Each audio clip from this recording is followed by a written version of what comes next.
Bonsoir et bienvenue. Il y a parmi vous des Olim Khadashim peut-être? Dans combien de temps on est au Olim Khadash? Non, je voulais savoir, il y a des Olim Khadashim parmi vous? Ben, écoutez, franchement, ça tombe bien. Ça tombe bien parce que Manitou, justement, disait qu'il faut expliquer aux Olim Khadashim pourquoi ils sont venus. Et vous savez que expliquer aux Olim Khadashim pourquoi ils sont venus, c'est un travail de toute une vie, finalement. En fait, Manitou, c'est en quelque sorte le patrimoine des Juifs de France. Manitou, c'est au plan spirituel ce que les Juifs de France ont à apporter à la société israélienne. Et figurez-vous que la société israélienne, c'est assez curieux, commence à s'en apercevoir et à le comprendre. Et il y a 2 mois, par exemple, à l'occasion du 100e anniversaire de la naissance de Manitou,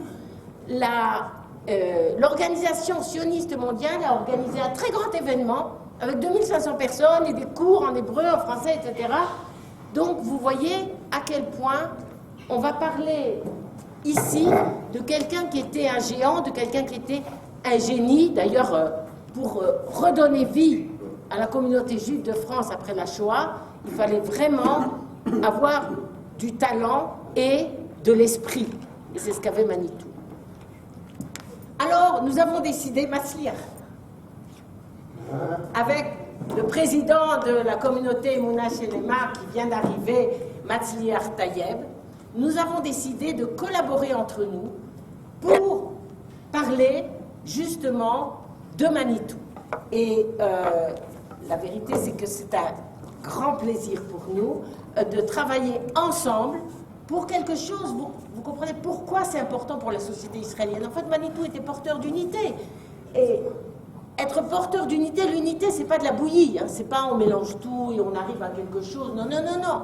Il était issu d'une lignée de rabbins séparats et il a appris la sagesse ashkénaze. Donc ça reste et ça reste. C'est pas qu'on mélange tout et on arrive à quelque chose d'autre. Non. Et ce que je voulais dire, c'est que pour parler de Manitou, nous avons ici un maître, le Rav Eitan Fison.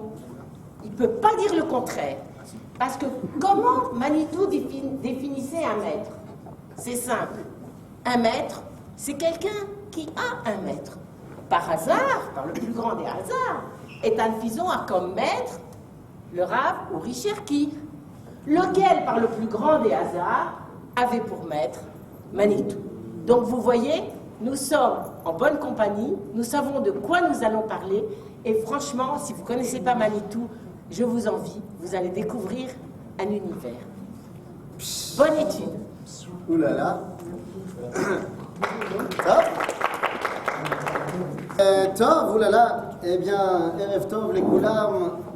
Erev Tov. Quoi vous dire? Quoi vous dire? Birchout, Arav, Birchout, la communauté, on va essayer ensemble d'ouvrir une étude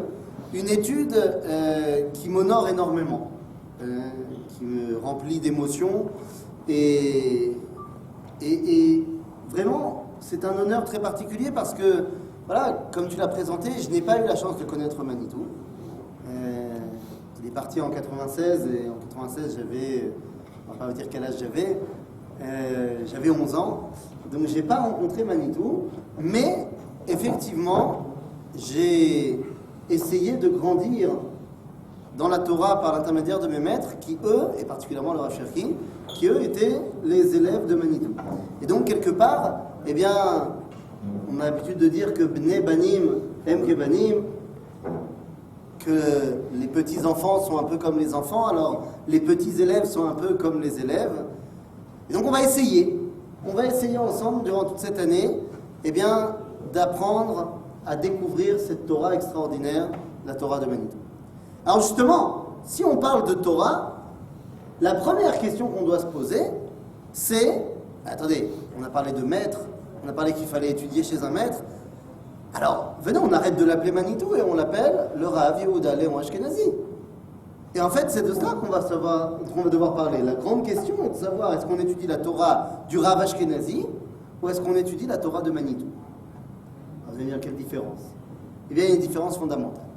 D'abord, il va falloir un tout petit peu, c'est notre première étude, donc il faut qu'on remette le contexte sinon c'est pas possible, sinon on ne comprendra pas sa Torah, si on ne comprend pas dans quel contexte Manitou est arrivé.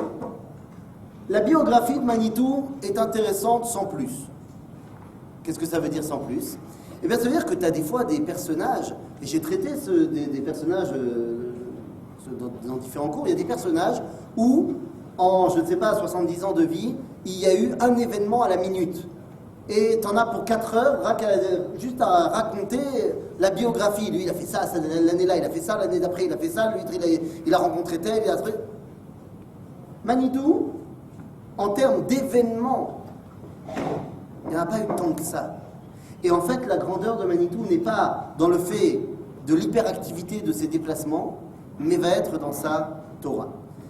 Mais quand même, on ne peut pas ne pas parler un tout petit peu de la chose. Et la première chose qu'il faut savoir sur Manitou, c'est qu'il était séfarade. Alors, je vais essayer de ne pas enfoncer trop de portes ouvertes, mais c'est vrai qu'il s'appelle quand même Ashkenazi.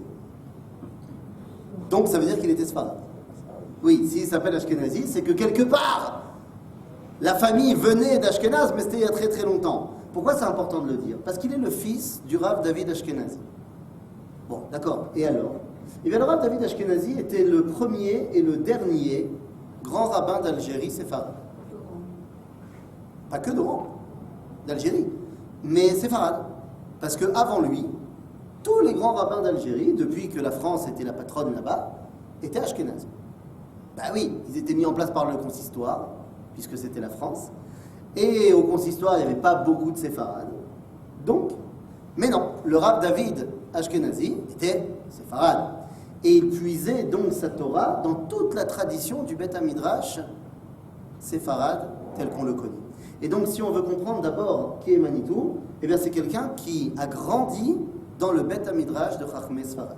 Quand je dis Chachmei Sfarad, je ne parle pas du tout de Edot HaMizrach. Je ne parle pas du tout de cette sagesse qui venait de Bagdad, comme on peut avoir chez le Ben Ishraï, comme on a pu avoir chez le Rav Yosef, le Rav Mordechai Eliyahu. C'est un autre Beth Midrash, le Beth Midrash d'Afrique du Nord. C'est un vrai Beth Midrash. Et c'est un Beth Midrash qui a une particularité qu'on va retrouver chez Manitou tout le temps, c'est qu'il n'existe pas, entre guillemets, il n'existe pas de Kodesh Vechol. Akol Kodesh. Il y avait un homme qui a rencontré Manitou. Ils étaient plus ou moins de la même génération. Il s'appelait le Rav Moshe Bochko. Je ne sais pas si vous connaissez le Rav Moshe Bochko.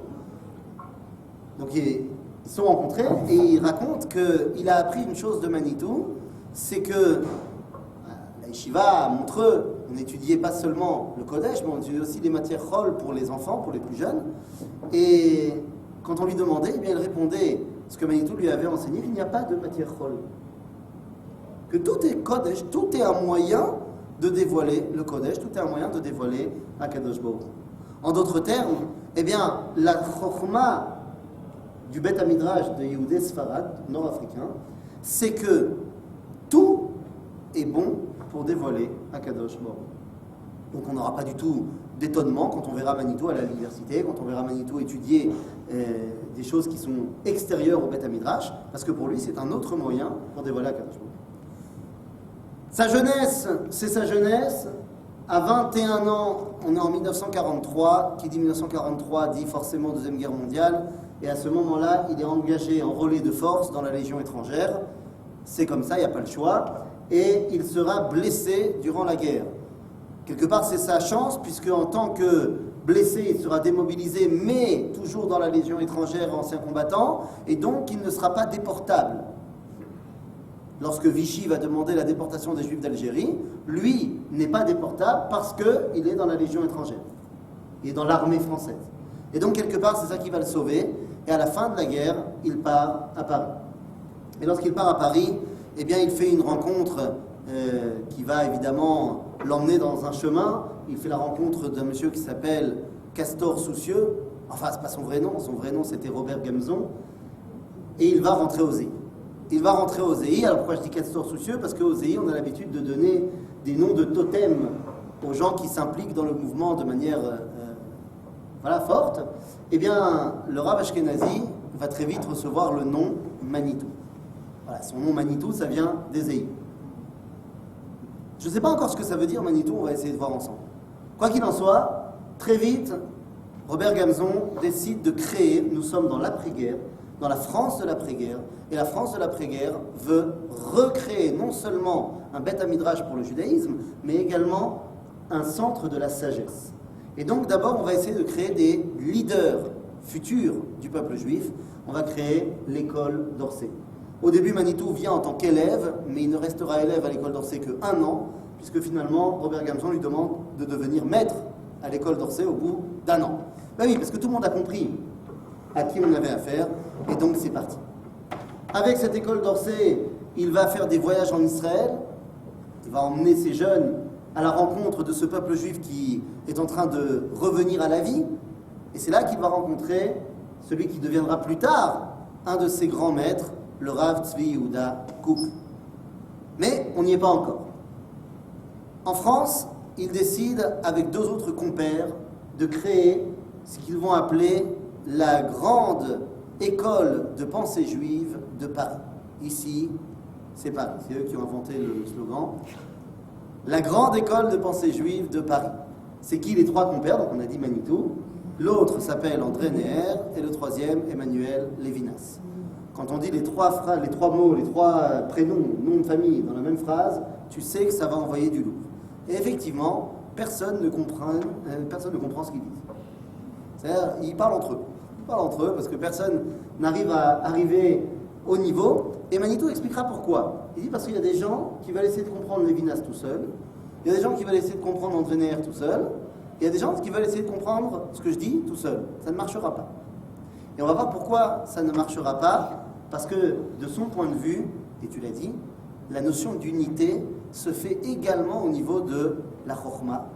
Il faut faire l'unité des valeurs au niveau de l'apprentissage et de l'étude. Et il disait qu'il faut réunir la chokhma et la bina par le da'at. Chokhma, bina, vedat.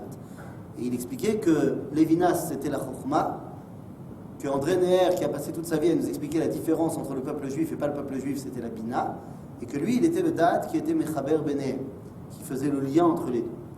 Top, nounou. Après la guerre des 6 jours, Manitou part.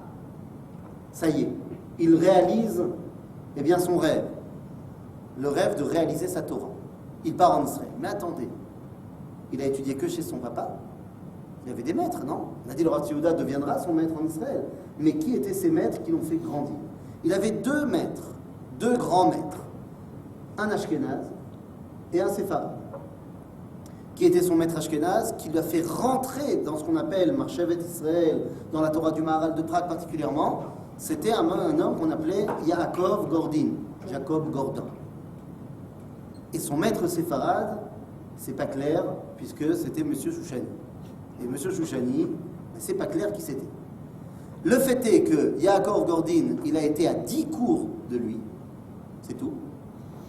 Et que Monsieur Chouchani était... Enfin, c'était pas l'amour fou entre les deux. Mais la raison est très simple. Monsieur Chouchani était quelqu'un qui n'avait aucun cadre. C'était un esprit qui partait dans tous les sens. Et Manitou, avant d'être Manitou, était le Rav Ashkenazi. Il avait quand même le cadre du Beth Midrash. Et donc c'est normal qu'il y avait des frictions. Yaakov Gordin lui a donné le cadre un peu trop cadré des Ashkenazis.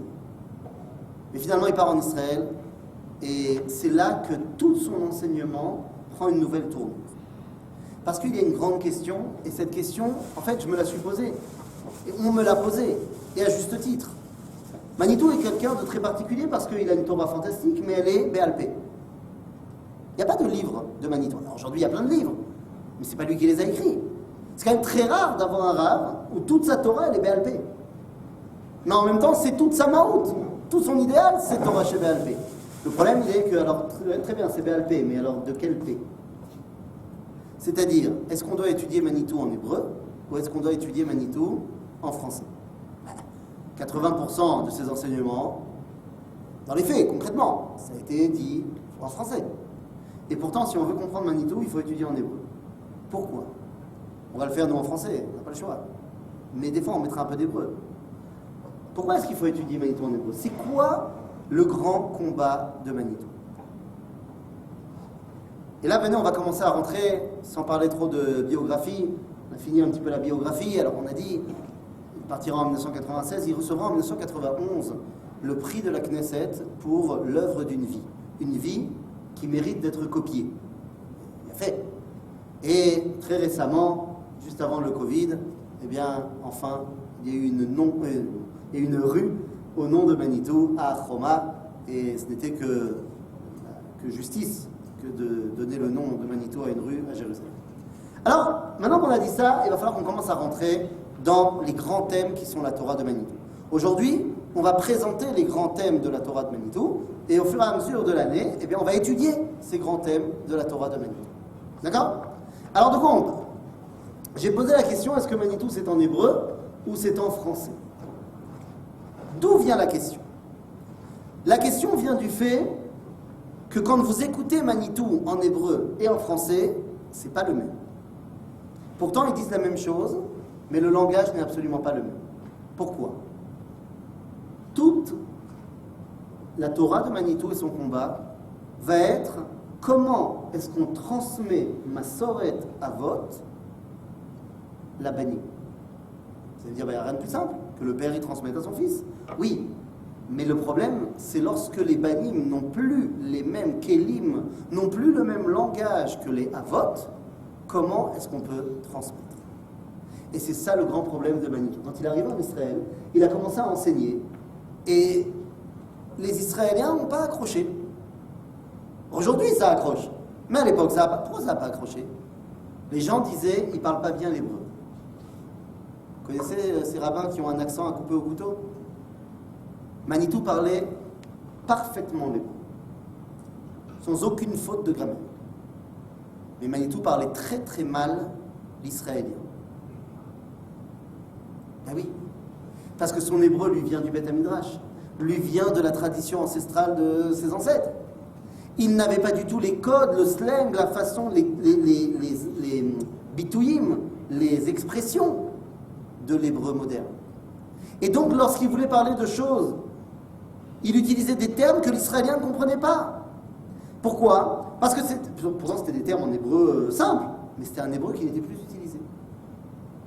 Quand on parle de Yichud Amidot, ça ne veut rien dire pour l'israélien, Yichud Amidot. Qu'est-ce que l'israélien va dire? Il va nous parler de Achdut Ha'arachim, ou en français, l'unité des valeurs. Vous savez comment il disait ça en hébreu, en français, Manitou? L'unité des valeurs. C'est-à-dire que lorsqu'il parle en français, il utilise la sagesse française de l'après-guerre et tout le langage un peu pédant et philosophique. Pourquoi? Parce que c'est là-dedans qu'il a grandi. Et le français qu'il écoute, le juif de France qui écoute, lorsqu'on l'entend parler avec des mots très très élevés, ça fait sérieux. Seulement ces mots élevés, philosophiques, Manitou ne les connaît pas en hébreu. Parce qu'en hébreu, lui, il utilise les mots de la tradition juive. Et donc, tout le travail va être comment est-ce qu'on transmet à la nouvelle génération un langage qu'elle ne comprend pas. Et ça, c'est le travail de Manitou. C'est-à-dire, Masoret Avot, la bannie. On va essayer de comprendre comment on le fait. Rotaï, le deuxième grand cheval de bataille de Manitou, c'est que vous connaissez le concept de Yeridat Adorot. Que petit à petit, les générations se succèdent et s'amoindrissent. Manasot, im kol hakavod, avec tout le respect qu'on a pour, je ne sais pas moi, Rabbi Yosef Karo. Rabbi Yosef Karo, c'est Gadol, mais ce n'est pas le Rambam. D'ailleurs, même halachiquement parlant, un Rishon, il ne peut pas être Rolek, un Acharon, il ne peut pas être Rolek sur un Rishon. Et avec tout le respect qu'on a pour le Rambam, le Rambam, ce n'est pas les Géonim. Et avec tout le respect qu'on a pour les Géonim, ce n'est pas les Amoraïm du Talmud. Et avec tout le respect qu'on a pour eux, ce n'est pas Rabbi Akiva. Et Rabbi Akiva, ce n'est pas les Nevi'im. Yeridat Adorot. Manitou vient et nous explique que certes, il y a eu Yeridat Adorot, mais que c'est fini. Yeridat Adorot a pris fin. Et nous sommes maintenant dans Aliyat Adorot, dans l'élévation des générations. Ce n'est pas seulement ce qu'on a toujours dit. On a toujours dit qu'on est des nains sur des épaules de géants. L'image est très belle. C'est-à-dire que, évidemment que je suis infiniment plus petit que le Rambam. Mais j'ai un truc que le Rambam n'avait pas. Je connais aussi le commentaire du Rambam. Ah, je suis évidemment moins grand que les deux, bien sûr. Mais je suis un nain sur les épaules et du Rambam et du Rambam. Donc quelque part, au final, je suis plus grand. Mais c'est pas de ça qu'il parle Manitou.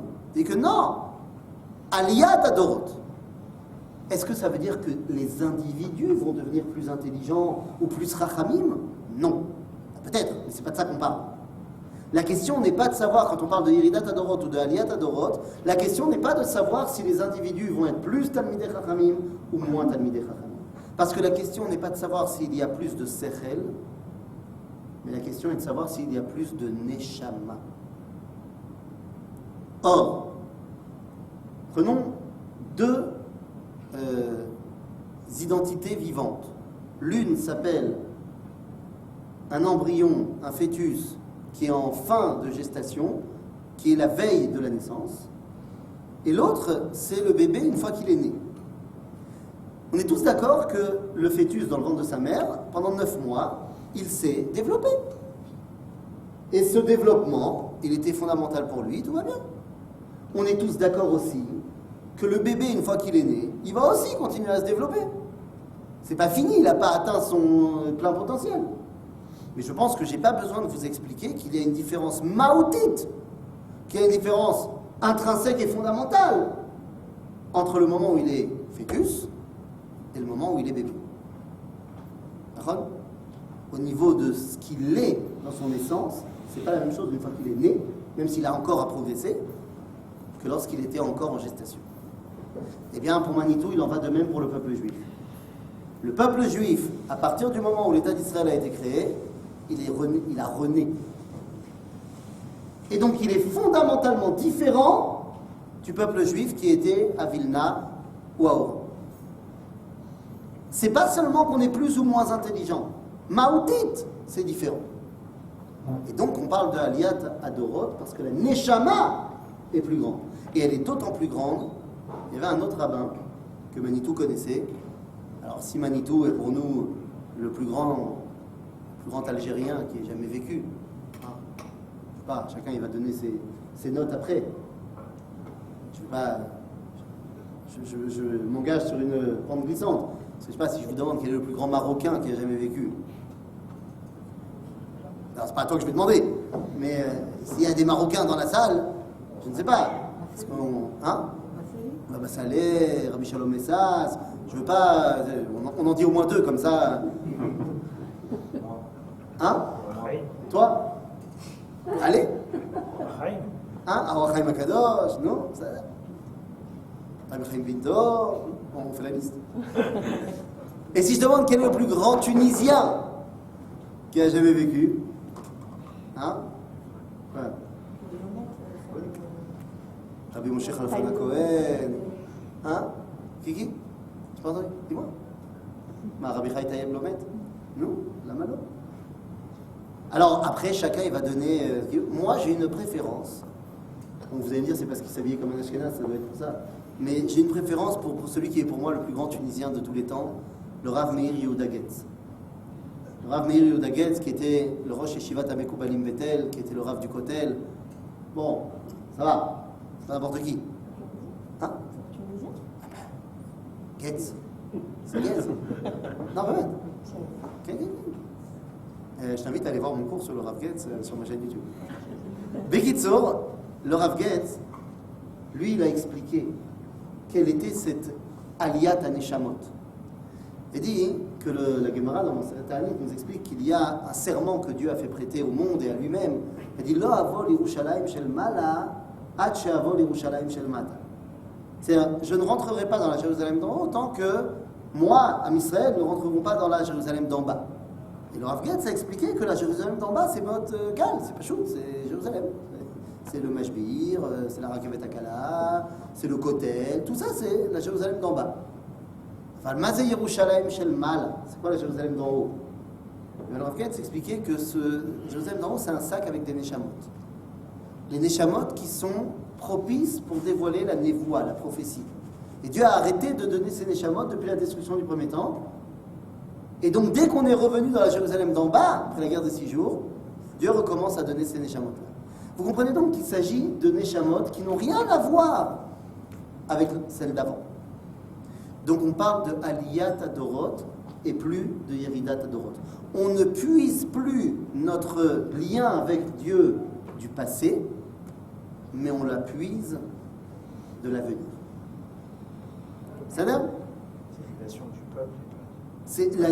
Ça peut être aussi des individus. Ça peut être aussi des individus. Le Rav Tzvi Udakou qui disait, quand il voyait les jeunes étudier au Roth, il pleurait. Il disait, qui aurait cru à l'époque de mon père que des jeunes comme ça arriveraient à comprendre ce qu'il dit ? C'est et au niveau du Klal et au niveau du Prat. Il y a une différence fondamentale dans la puissance de la Neshama entre maintenant et avant. Et ça rejoint ce qu'on disait au début, donc c'est un problème, parce que le langage d'une Neshama qui a ressuscité au niveau national, sur sa terre, c'est pas le même langage que quand elle était enfermée en Lituanie, en Pologne, en France ou ailleurs. C'est ça ? Donc ça, c'est le deuxième grand combat, Aliyat Adorot. Après, il y a, et tout est lié, hein, vous aurez bien compris, un autre grand pôle de la Torah de Manitou, et ça, on va passer beaucoup de semaines dessus, c'est est-ce qu'on peut étudier le Tanakh ? Est-ce qu'on peut étudier la Bible ? Alors, c'est pas une vraie question, la réponse est oui, évidemment. Mais est-ce qu'on peut regarder la Bible comme on peut regarder une Gemara ? Et je voudrais que vous compreniez que l'étude du Tanakh, c'est l'étude la plus difficile de toute la bibliothèque juive. Il n'y a pas d'étude plus difficile que l'étude du Tanakh dans tous les livres du judaïsme. Pas au niveau intellectuel. Au niveau intellectuel, il y a certains versets du Tanakh qui sont très faciles à comprendre. Au niveau intellectuel, par contre, il y a des commentateurs du Talmud qui aiment se prendre la tête tout seul. Et plus tu les étudies, plus tu es considéré comme étant un grand Talmid Chacham. Ça veut dire. C'est pas pour ça que je dis que c'est le plus dur. Quand on étudie le Talmud, la Gemara, je suis, moi, l'étudiant de mon Daf Yomi dans Masechet Ketubot, je suis dans le même monde que Ravina et Rav Ashi, ceux qui ont rédigé le Talmud. Je suis dans le même monde. Alors évidemment qu'ils sont infiniment plus intelligents que moi, et ils comprendront vachement mieux que moi, mais j'utilise le même ustensile pour comprendre le texte, et cet outil, ça s'appelle ma tête. Le Tanakh, je ne peux pas le comprendre, pas parce que je suis bête, pas parce qu'il est dur à comprendre, pas parce que les mots, je les utilise plus depuis 2000 ans, 3000 ans. Ça, il suffit de faire un peu de recherche et je retrouverai la valeur des mots. Mais c'est parce que le monde du Tanakh est fondamentalement pas le mien. Qu'est-ce qui a changé ? La présence divine. C'est tout. La présence divine. Est-ce qu'il y a Dieu qui est palpable dans ce monde, ou est-ce que Dieu n'est pas palpable dans ce monde ?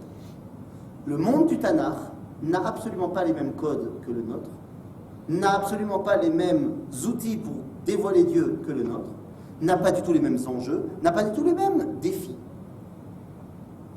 Aujourd'hui, il est impensable qu'un rabbin, quel que soit, on ne va pas donner des noms parce qu'après vous allez... mais prenez n'importe quel rabbin que vous aimez bien dans vos têtes, il est impensable qu'un rabbin aujourd'hui fasse de l'idolâtrie. Ça me passe complètement fou. Un vadaïlo. Par contre, c'est possible que pendant le kiddush du Shabbat, il choliot que le rabbin qui est assis avec sa communauté, particulièrement en période d'élection, il choliot que le rabbin il entend du lachon hara sur un autre candidat qu'on ne veut pas voter pour lui et qu'il n'a pas fait comme ça. C'est possible, ça peut être entendu. Alors qu'à l'époque du Tanakh, c'est tout l'inverse. À l'époque du Tanakh, un homme comme Shlomo Ameler, qui est Navi, prophète, Dieu lui a parlé, eh bien il va quand même faire d'idolâtrie. Alors que Achav, Melech Israël, qui obède Avodah Zara à la Méadrine, nous dit Chazal que dans son royaume, Mamlechet Israël, personne ne dit de la Lachon hara. Ça n'existe pas la Lachon hara. Parce qu'on sait quelle est la valeur de la parole à l'époque du Tanakh, puisque Dieu parle. Aujourd'hui, on ne sait pas. Dieu ne parle plus. Donc vous comprenez que essayer d'étudier le Tanakh, c'est terriblement dur. Pourquoi? Pas par la cause des mots, mais qu'est-ce qu'ils veulent dire? Quelle est l'ambiance générale? Quand on dit David ve Bathsheba, l'histoire de David ve Bathsheba, est-ce qu'on peut vraisemblablement la comprendre simplement en mode MeToo d'il y a 3000 ans? Ou alors, quand Chazal ils te disent qu'elle s'appelle Bathsheba parce qu'elle était pour David Misheva Diemé Bereshit, elle est fille des 7 jours de la création, et que David c'est ce qu'il a vu, le roi HaKodesh. Donc on est dans deux mondes différents.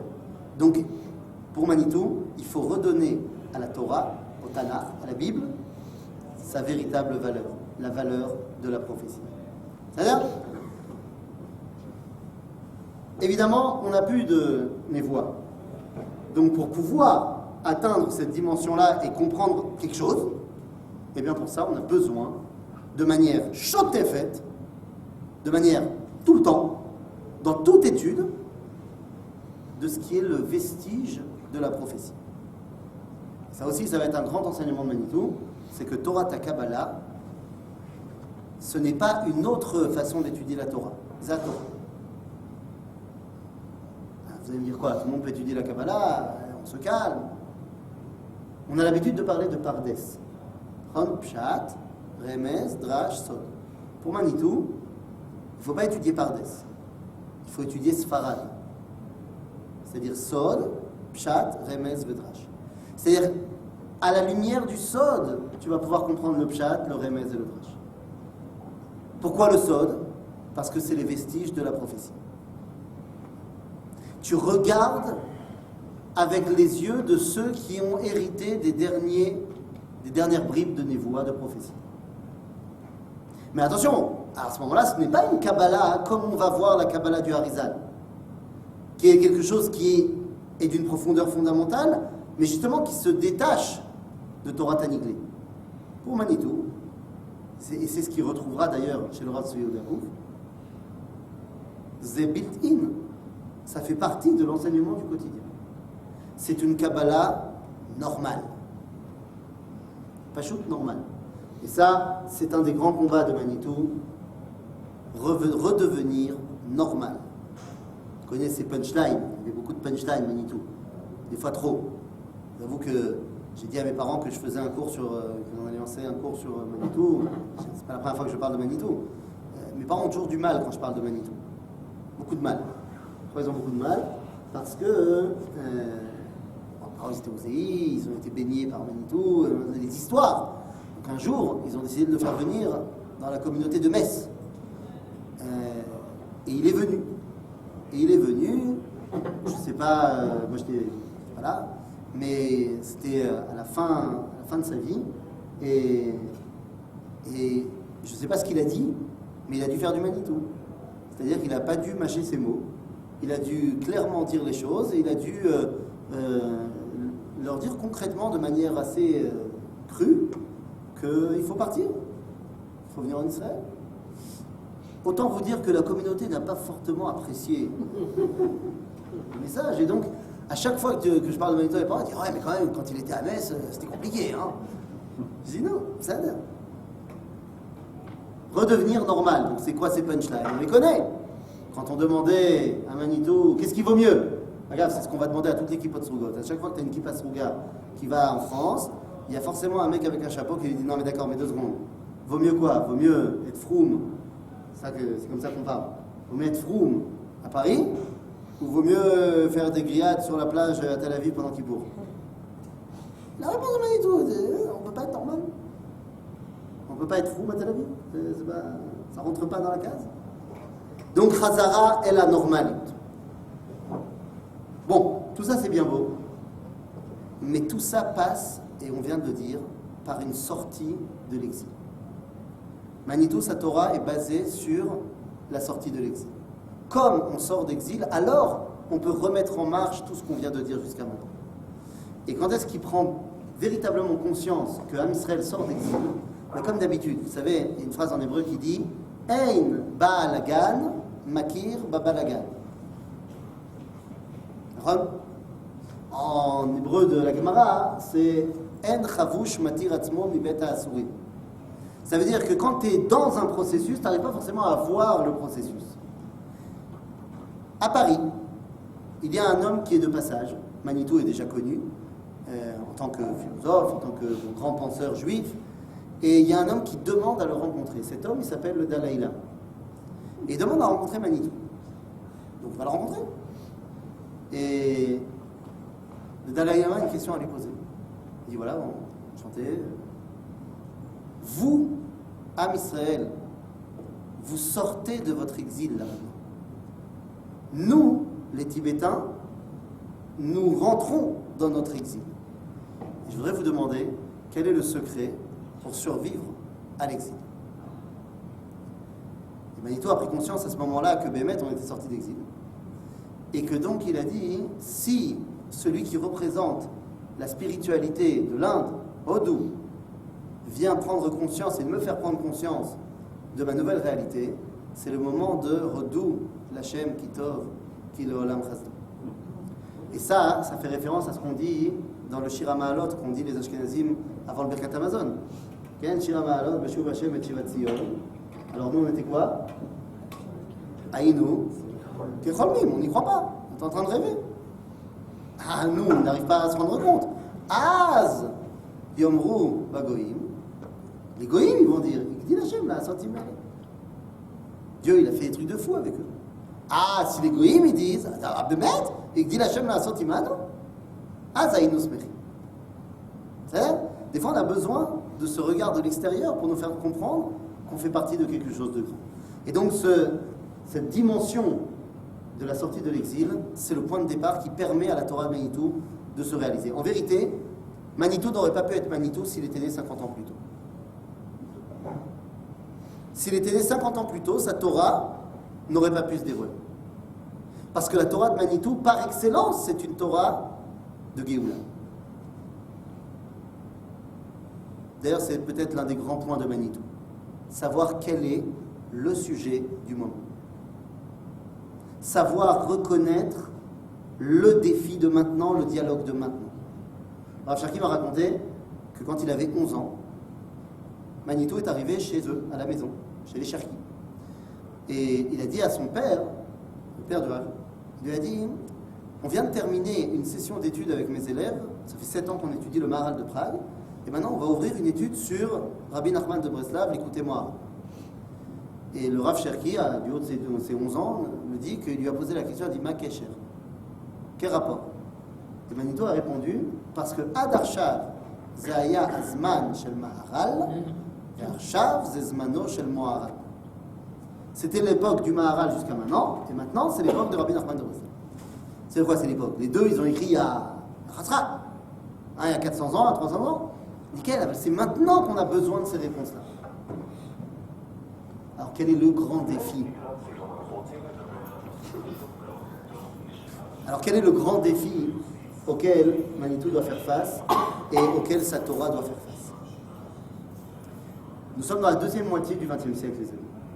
Et dans la deuxième moitié du XXe siècle, il y a une nouvelle école de pensée philosophique. La destruction de la Deuxième Guerre mondiale a amené les gens à se dire que peut-être que finalement, rien n'avait d'importance. Tout ce qu'on croyait être des schémas bien déterminés de qu'est-ce qu'il faut pas, machin, peut-être que finalement tout est à remettre en cause. Et va se lever une école de pensée qui s'appelle la philosophie de l'absurde. La philosophie de l'absurde, ça vient dire en français que rien n'a d'importance. Un de ses représentants, c'était Jean-Paul Sartre. Un de ses représentants en Israël, c'était le professeur Ishayahu Lebovitch. Comment ça s'appelle dans Massoret Avot, la philosophie de l'absurde? Ça n'existait pas à l'époque du Tanakh, la philosophie de l'absurde. Il n'y avait pas ce mot-là, philosophie absurde. Il n'y avait pas. Alors comment ça s'appelle? Exactement. C'est la Letzanout. Alors Letzanout, c'est pas des clowns. Letzanout, c'est des clowns en hébreu moderne. Aval la Letz. Le Letz, c'est celui qui dit Shum davar lo chashuv. Et on peut le voir dans Tehillim. Le premier Tehillim fait référence à 4 personnes. Chom Ashrei Haish.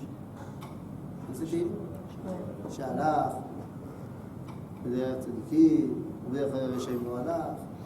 Il y a 4 personnes. Il y a Racha, il y a le Tzadik, il y a le Racha, il y a le Chata, ou Bemoshav Letzim, Lo Yasha. Il y a le Letz.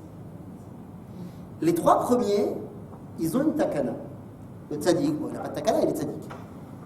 Le Racha, il a un système de valeurs, seulement ce n'est pas celui du Tzadik. Donc on peut le corriger. Le Chata, il a un système de valeurs, c'est le même que celui du Tzadik, seulement il s'est planté. Donc c'est aussi corrigeable. Ah, ben, la lettre, celui qui dit que rien n'a d'importance, qu'il n'y a pas de valeur, et c'était le grand leitmotiv de la deuxième moitié du XXe siècle, eh bien Manitou se bat contre ça. Pourquoi ? Parce que oui, il y a une importance aux actions. Oui, tu peux influencer le monde par tes actions en bien ou en mal. Et oui, dans une réalité où Am Israël a retrouvé une dimension nationale, eh bien, a fortiori, les actions ont d'importance. D'ailleurs, à Zimkar, si on a dit tout ça, alors il ne nous reste plus qu'à dire la chose. Quand on rentre dans la Torah de Manitou, c'est sérieux. C'est quoi c'est sérieux ? C'est-à-dire que quand on va étudier la Torah de Manitou, elle est basée sur les sources. Les sources ne sont pas seulement une asmarta be'alma. Je suis désolé d'utiliser le terme du Beth Hamidrash. Mais je vais vous donner un exemple aujourd'hui d'un ennemi de Manitou. Il ne sait même pas qui est Manitou et il ne sait pas qui est l'ennemi de Manitou. Il est Hamoud, il est Tzadik. Je suis avec un groupe là en ce moment, un groupe de jeunes. Et il y a un jeune, 24 ans, religieux, qui étudie à l'université en France, qui ne le sait pas, mais il est complètement opposé à la Torah de Manitou. Pourquoi ? Parce que pour lui, quand tu viens lui expliquer un truc, et que tu t'es pas fait une trituration intellectuelle juste pour le kiff, tu lui as dit, Aval Katouf, Torah, le verset. Tu dis, 15, c'est Asmarta Be'alma. Ça veut dire quoi ? Ça veut dire, ouais, bon, d'accord, le verset il a dit ça, c'est pas pour ça que. Et dans la Torah de Manitou, ça n'existe pas.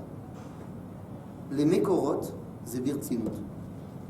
Il faut donner aux sources toute leur importance. Quand il y a marqué un truc dans la Torah, il y a marqué un truc dans la Torah, c'est Mechayev. Rav Tzvi Yehuda Kouk, on a dit, ils étaient très liés. Le Rav Tzvi Yehuda, un jour, il a répondu, il y a un homme dans la Shoah qui était totalement opposé au sionisme, qui s'appelait le Rav Elchanan Wasserman. Shem Inkom Namo, Rav Elchanan Wasserman, il a eu l'opportunité de partir aux États-Unis avant que les Allemands arrivent. Sa communauté voulait qu'il parte, il a dit pas du tout, moi je reste avec ma communauté. Et lui et toute sa communauté ont été massacrés. Mais avant que les nazis arrivent, il était fondamentalement opposé au sionisme. Il a écrit un livre qui s'appelle Kovetz Ma'amarim. Et là-bas, il marque à quel point il n'est pas d'accord. Et une des choses qu'il dit, c'est il n'y a pas de raison de partir. Arrête, Agalut lo irsira mimenu davar. L'exil ne nous a fait aucun mal, ne nous a fait aucun manque. Rav Tzvi Yehuda a écrit une annotation dans le livre, et il dit on peut avoir toutes les svarot du monde, on peut avoir toutes les idéologies du monde, alors rien ne peut remplacer un verset. Il y a marqué dans la Torah Ve'achla etrem eretz oivechem. Et la terre de vos ennemis va vous bouffer. La galoute, c'est clair. Tu peux la tourner dans tous les sens que tu veux. Non, mais on a un rôle à jouer. Non, mais il y a des choses à faire là-bas. Non, mais d'accord. Mais Katouv, que c'est pas bien. Donc, c'est pas bien. C'est ça ? Amekorot, ze bertzinut. Bon, alors bertzinut, mais pas trop. Enfin, si, à fond. Mais pas. Il faut que les Mekorot, elles soient bertzinut. Pas que le Rav, il soit bertzinut. Oui, parce que ça, c'était un des grands combats de Manitou. Il y avait une phrase très forte. Rav, chez l'autre Sochek, ou l'Oretzin. En français, un rabbin qui n'a pas le sens de l'humour, il n'est pas sérieux. Parce que l'humour est fondamental pour comprendre la Torah, / la Torah de Manitou. Pourquoi ? Tu ne peux pas rire quand tu vois ce monde. Parce que Bémet, ce monde, il n'est pas drôle. Alors comment tu peux te permettre de rire ? Que quand tu t'attaches à l'avenir. C'est qui le premier qui rigole ? Rabbi Akiva, bien avant. Hein ? Yitzhak. Nahon, Sarah quand ? Quand on lui annonce qu'il va y avoir Yitzhak. C'est-à-dire, un Neshama shel Yitzhak yoredet ba'olam, ze medagdeg ota, alors il rigole. Kachon, Yitzhak, d'ailleurs, il s'appelle au futur. Ou Yitzhak. C'est-à-dire que celui qui rigole, c'est parce qu'il s'attache à quelque chose de Hatidi. Et donc la Torah, si elle puise, comme on a dit maintenant, sa force dans l'avenir, alors elle est obligée de rigoler. Et c'est pour ça que les Chachamim, dans le Talmud, ils commençaient leur étude par Milta Dibdichuta, par une blague. Pas pour détendre l'atmosphère, au contraire, pour mettre les gens dans le sérieux de l'étude. Donc on va commencer par quelque chose qui est Milta Dibdichuta. Tov, avec tout ce qu'on a dit, c'est qui Manitou alors? Qu'est-ce que ça veut dire Manitou? Hein? Grand chef indien? C'est pas ça que ça veut dire. D'ailleurs, le Manitou en général, c'est pas lui le chef. Il y avait le chef avec plein de plumes, et puis tu avais le Manitou, le grand Manitou, le grand sage. Manitou, ça veut dire littéralement grand esprit. Comme on dit en hébreu aujourd'hui, Aruach HaGedolah. Le grand esprit, c'est pas qu'il était plus intelligent que les autres, il était plus intelligent que la moyenne, mais c'est pas ça. C'est qu'on veut maintenant un esprit grand, qui n'a pas peur de la grandeur. L'un des plus grands dommages de l'exil, c'est l'idéalisation de la petitesse et la peur de la grandeur. Qui pachad verachav levaver. Quand tu pars en exil, tu as peur de grandir. Et on peut le comprendre. Parce que lorsque tu grandis à l'extérieur du Beth Hamidrash, tu vas chez les goïms et tu vas t'assimiler. C'est caché meurtre. Donc en exil, on a été obligé de s'enfermer, également d'enfermer notre Torah dans un carcan qui était là pour la préserver. Quand Yehoshua et Kalev, grand chidouche de Manitou, quand Yehoshua et Kalev, ils sont envoyés pour être les Meraglim de la terre d'Israël. Vous connaissez l'histoire? Yehoshua, Kalev, vous connaissez l'histoire? Les Meraglim. Alors il y a eu la première version des Meraglim, ça s'est pas bien passé. Il y a une deuxième version des Meraglim. C'est quand Yehoshua il est maintenant au contrôle, aux manettes, et il envoie de nouveau Kalev, avec Pinchas avec lui, pour concrètement, ça y est, maintenant on va... Et où est-ce qu'ils vont? À Yericho, mais où exactement? Ah, chez qui? La prostituée, c'est pas ça qui m'intéresse. Ils vont chez une femme qui s'appelle Rachav. Il faut maintenant l'arriver. Il faut grandir. C'est ça l'idée. Il va falloir grandir. Et toute la Torah de Manitou, ça va être de nous permettre de grandir. De devenir les banim qui prennent Torah Tavot. Le Rav Ashlag, Manitou puisait beaucoup de la Torah du Rav Ashlag, celui qui a écrit le commentaire du Soulam à la Zohar. Le Rav Ashlag, il dit quelque chose de très très bizarre et surtout qui a l'air d'être complètement faux pour Manitou. Il disait que le jour de la mort de quelqu'un, eh bien la paracha dans laquelle il meurt, c'est la paracha, le contenu de la paracha, si la personne est morte dans cette paracha-là, c'est qu'elle n'avait rien à apporter comme chidouche par rapport à cette paracha. Le problème, c'est que quand on se pose la question, alors c'est quand le Yortzeit, c'est quand la Eloula de Manitou, c'est en plein milieu de la paracha de Lech Lecha. C'est-à-dire, s'il y a bien une paracha qui a été toute la Torah de Manitou, c'est la paracha de Lech Lecha. Alors qu'est-ce qu'il dit le Rav Ashlag? Que si tu meurs, t'as pas de chidouche? Eh bien, vous savez quoi? C'est Bémet, Nachon. Et une chou chidouche dans la Torah de Manitou. Et c'est ça l'enseignement le plus important de Manitou. C'est pas moi qui le dis, c'est lui. Manitou lui-même a dit au Rav Cherki, En shum chidouche betorati. Je ne fais que continuer la Torah qui m'a été transmise de génération en génération, bemasoret avot, el aben. Il n'y a aucun chidouche dans la Torah de Manitou, c'est juste qu'on a oublié de l'étudier comme ça pendant 2000 ans. Mais c'est pas lui qui l'a inventé. Lui, il a tout simplement continué la tradition qui vient de Moshe Rabbeinu. Et aujourd'hui, nous avons la chance et l'honneur de pouvoir participer, pas à dévoiler quelque chose de nouveau, mais à nous réapproprier quelque chose qui est en nous. Et je termine ce cours d'introduction. On a pas mal de sujets à aborder pendant l'année, vous allez voir, en profondeur. Et je termine sur une petite anecdote très personnelle. Je n'ai pas grandi dans la Torah, tout le monde le sait. Et quand je suis arrivé à la Yeshiva, je voulais apprendre. Et donc, un des premiers cours que j'ai eu, c'était avec le Rav Cherki, qui a commencé le livre de Bereshit, avec l'enseignement de Manitou. Et au bout du 3e cours, c'était fantastique parce que j'étais le seul qui venait d'un milieu pas religieux. Tous les autres jeunes francophones qui étaient là-bas, ils étaient tous en école juive, ils étaient tous plus ou moins religieux. Je n'ai pas dit qu'ils étaient des grands amis des Chachamim, mais plus ou moins religieux. Et je me souviens que, ceux qui connaissent l'enseignement du Rav Cherki, quelque chose qui est assez peu conventionnel. Du moins, on n'a pas l'habitude d'entendre ça. Et particulièrement quand il enseigne le livre de Bereshit. Je me rappelle que tous les religieux, ils étaient choqués parce que le Rav Cherki disait. Parce que ce n'était pas ce qu'ils avaient entendu à l'école. Et moi, comme je n'avais pas entendu à l'école, ça me paraissait tellement, ça sonnait tellement juste, ça sonnait tellement vrai, que je lui ai demandé. J'ai dit, comment ça se fait que ça sonne vrai et que les gens qui ont étudié la Torah, ça sonne faux chez eux? Ils rigolent à chaque fois que vous ouvrez la bouche. Ils disent, ah, et il faut que vous leur expliquiez 3 heures avec 27 mécorotes que c'est ça.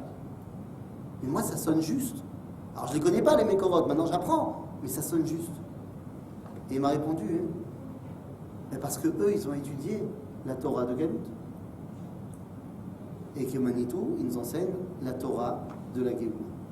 Il n'est pas le seul, évidemment, on étudie le Rav Kook ensemble, bien sûr. Mais Manitou, il a quelque chose que le Rav Kook n'avait pas. Manitou, il a grandi en France. Et le fait qu'il ait grandi en France dans la culture occidentale fait qu'il a pu traduire, alors d'abord en français, mais si vous regardez aujourd'hui les livres de Manitou, les livres de la Torah de Manitou qui sont écrits par ses élèves, le langage qui est utilisé, c'est un langage philosophique. C'est plus le langage avec lequel Manitou parlait en hébreu. Aujourd'hui, les livres de Manitou sont écrits en israélite. Ils ne sont pas écrits en ivrite. Ils sont écrits en israélite de haut niveau. Et on va utiliser des mots comme philosophiata absurde. Ça va être dans le livre. Manitou, grâce à sa formation en France, a pu traduire dans la langue, on va dire universelle, dans le langage de la Chokhma Klélite, l'enseignement de la Torah. Aujourd'hui, cette Chokhma Klélite, eh bien, elle est l'apanage de tout le monde. Et c'est donc avec elle qu'il va falloir expliquer ces enseignements. Je termine en disant que Manitou nous expliquait que la transmission, au fur et à mesure des générations, ne peut pas être la même en fonction de la génération, on l'a dit. Que lorsqu'on fait face à l'idolâtrie, on a besoin de la Torah de Moshe.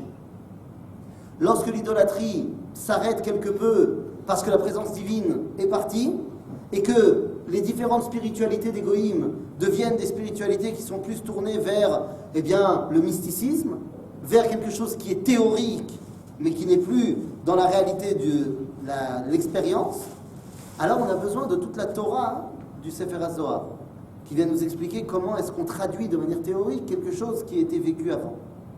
Que lorsque le monde va s'intéresser à une Torah à une réalité qui flirte avec l'univers, avec la grandeur, eh bien on amènera la Torah du Harizal. Lorsque l'humanité veut se retrouver vers lui-même, parce que c'est trop grand de partir dans l'univers, alors on veut trouver l'existentialisme de l'individu, alors il y aura la Torah du Baal Shem Tov. Lorsque... Oui, justement, c'est quoi l'influence de la Chassidoute par rapport à la pensée de Manitou? La Chassidoute, c'est la traduction des secrets de la Torah au niveau de l'individu. Okay. Il y a eu un moment où c'était fondamental. Donc il faut passer par là aussi. Okay. Et c'est quoi l'originalité de Manitou par rapport à ça? Non, c'est pas l'originalité par rapport à ça. Au moment où le Baal Shem Tov est arrivé, c'est ça qu'il fallait. C'est ça le truc qu'il fallait. Mais puis à un moment donné, les hommes, ils se sont dit, ça suffit plus, moi tout seul, j'ai besoin de m'attacher à ma nation. Donc on a envoyé le Rav Kook pour parler du nationalisme face à la Torah.